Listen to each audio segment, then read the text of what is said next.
दोस्तों राम राम। और आज बात करेंगे भाग्य रेखा पे बनने वाले चिन्हों के बारे में। क्योंकि किसी भी रेखा पे चिन्हों का होना, रेखा हो या पर्वत हो, उनकी अहम भूमिका होती है व्यक्ति विशेष की लाइफ में।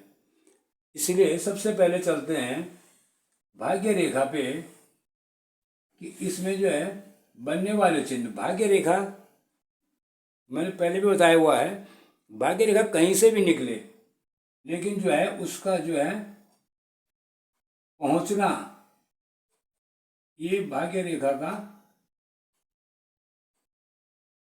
भाग है, ये शनि पर्वत है। भाग्य रेखा कहीं से भी निकले, चाहे वो मणिबंध से होकर निकले, और शनि पर्वत पर पहुंचती है।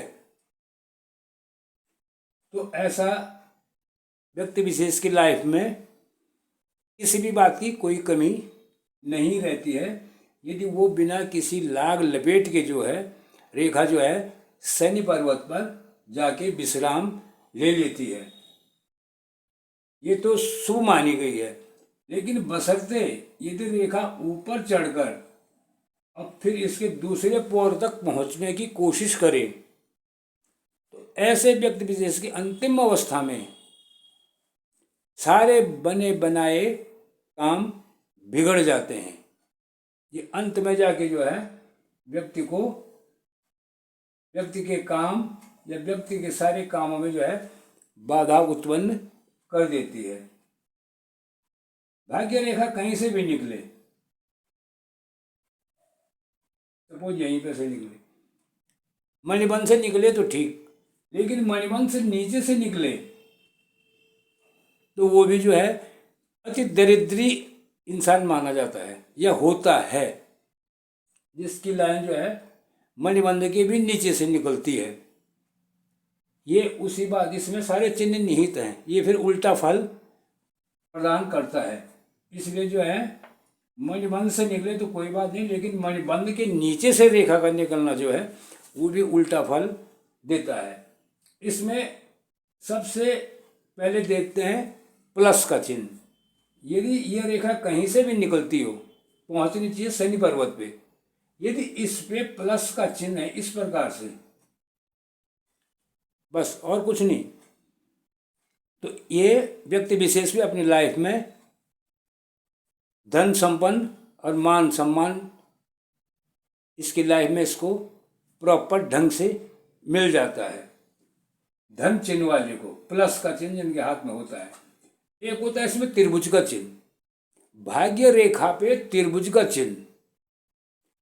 यदि भाग्य रेखा पे त्रिभुज का चिन्ह उद्गम स्थान पे बनता है तो ऐसा व्यक्ति अपने प्रयत्न से ही अपने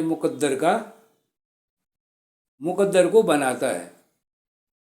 एक काफी मेहनती होते हैं ऐसे लड़के, ऐसे जातक।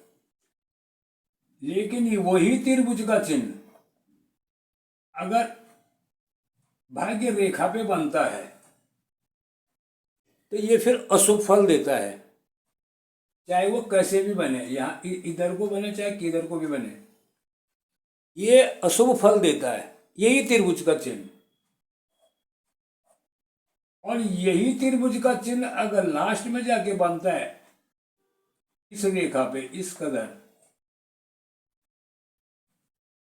तो ऐसा व्यक्ति मान सम्मान और धनागम तो इसके पास होता ही रहता है, लेकिन साथ में जो है मान सम्मान की भी इसको कभी कोई कमी नहीं आती है ऐसे व्यक्ति विशेष के हाथ में, जिसके हाथ में अंतिम सिरे पर त्रिभुज बनता हो।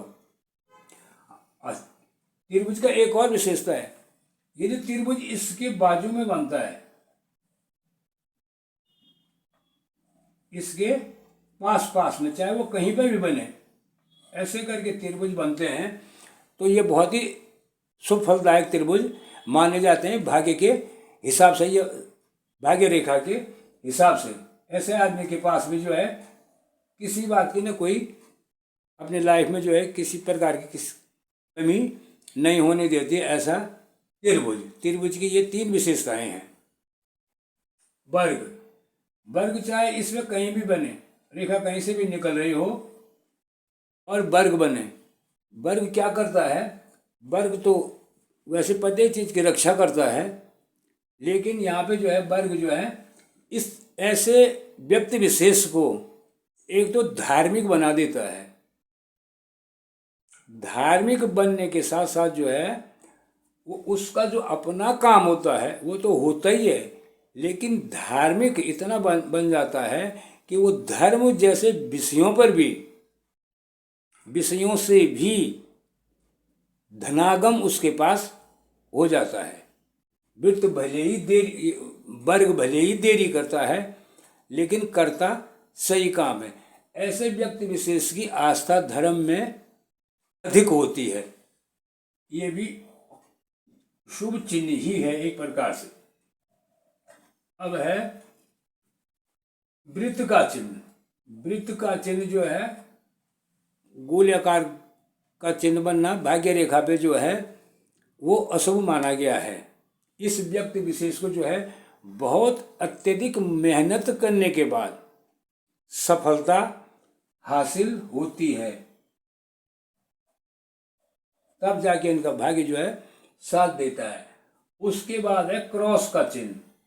लाइन भले कहीं से निकले, लेकिन क्रॉस का चिन्ह जो है चाहे वो बीच में बने, यहाँ पे बने, लेकिन क्रॉस हमेशा जो है वो दुर्घटना का ही सूचक है।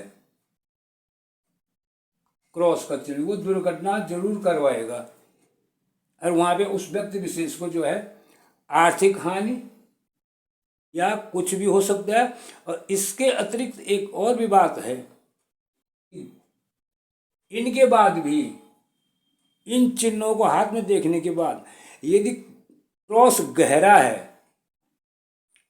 काफी गहरा क्रॉस है, एक होता है नॉर्मल जो हल्का सा हो, तो उस आयुमान में एक्सीडेंट दुर्घटना तो होगी, लेकिन जो है अगर आगे रेखा बिल्कुल पतली हड्डी में देखी नहीं जाती है तो उस समझ लो उसकी दुर्घटना में मृत्यु निश्चित है। हाँ, जो आगे रेखा चली गई है और ये हल्कापन है क्रॉस में, तो दुर्घटना तो होगी, लेकिन वो जो है दुर्घटना में बच जाएगा, बच निकल जाता है ऐसा आदमी। इसके बाद आता है इसमें जाली का चिन्ह। जाली चाहे इस रेखा पे कहीं भी पर बने, जाली का चिन्ह जो है मृत्युदायक जो है वो कष्ट पहुंचाता है। यहाँ पे भाग्य रेखा पे वो व्यक्ति विशेष को जो है जाली का चिन्ह, यहाँ तक कि जाली का चिन्ह क्रॉस या जाली का चिन्ह अगर लास्ट में भी है तो व्यक्ति की किसी एक्सीडेंट में लास्ट में जाके भी, चाहे बुढ़ापा ही क्यों न हो, लास्ट में जाके भी उसकी मृत्यु जो है एक्सीडेंट से ही होगी, यदि क्रॉस और जाली का चिन्ह जो है इसके अंतिम समय पर भी बनता है तो। अब आता है इसका द्वीप चिन्ह। द्वीप चिन्ह आदमी को हमेशा जो है वो परेशानी ही परेशानी पैदा करवाता है, चाहे ये यहाँ से बने चाहे वो यहाँ से बने। चाहे चंद्र क्षेत्र से कोई रेखा सपोज भाग्य रेखा में जाके शनि पर्वत में चली जाती है और इसमें द्वीप चिन्ह है, तो ऐसा व्यक्ति हमेशा वात पित्त और कफ की बीमारी से जिंदगी भर परेशान रहता है। वो उसको नाक की बीमारी से संबंधित, नाक के भी उसके ऑपरेशन ही करवाना पड़ता है। ऐसा व्यक्ति विशेष जिनके हाथ में जो है द्वीप का चिन्ह बनता है। तो ये रहे कुछ चिन्ह जो भाग्य रेखा पे शुभ और अशुभ जो है माने जाते हैं। ये भी ढंग का चिन्ह भी ठीक है, ये भी ठीक है, वर्ग भी बनना चाहिए, लेकिन और चिन्ह जो हैं वो अशुभ माने जाते हैं भाग्य रेखा पे। भाग्य रेखा ये जो है लहरदार करके जो है पहुंचती है, ये भी आदमी के जीवन में उथल पुथल मचाती है। ऐसा व्यक्ति विशेष भी कभी चैन से नहीं बैठ पाता अपनी लाइफ में। धन तो क्या कमाना, बैठ भी नहीं पाता है। और एक रेखा बनती है उसमें जंजीरदार, जो क्या कहीं से भी निकले लेकिन वो जंजीरवत बनती रहेगी, जंजीर के समान चलती रहेगी। ये व्यक्ति विशेष भी जो है अकबर व धंधे को चेंज करने वाला और अस्थिर दिमाग का होता है, ऐसा व्यक्ति विशेष। इसलिए लहरदार या जंजीरदार रेखा को भी जो है अशुभ माना गया है। वो तो प्रत्येक रेखा पे ही अशुभ माना जाता है, पर यहाँ पे भी अशुभ ही माना जाता है। ऐसी रेखा भी गलत होती है व्यक्ति विशेष के हाथ में, ये गलत ही परिणाम देती है। तो ये थे भाग्य रेखा से संबंधित चिन्हों के बारे की विशेषताएं। फिर अगले अंक में देखते रहिए। तब तक के लिए चैनल को सब्सक्राइब करें, लाइक करें, शेयर करें। फिर मिलेंगे जीवन रेखा के साथ और उसके चिन्हों के साथ। तब तक के लिए जय हिंद।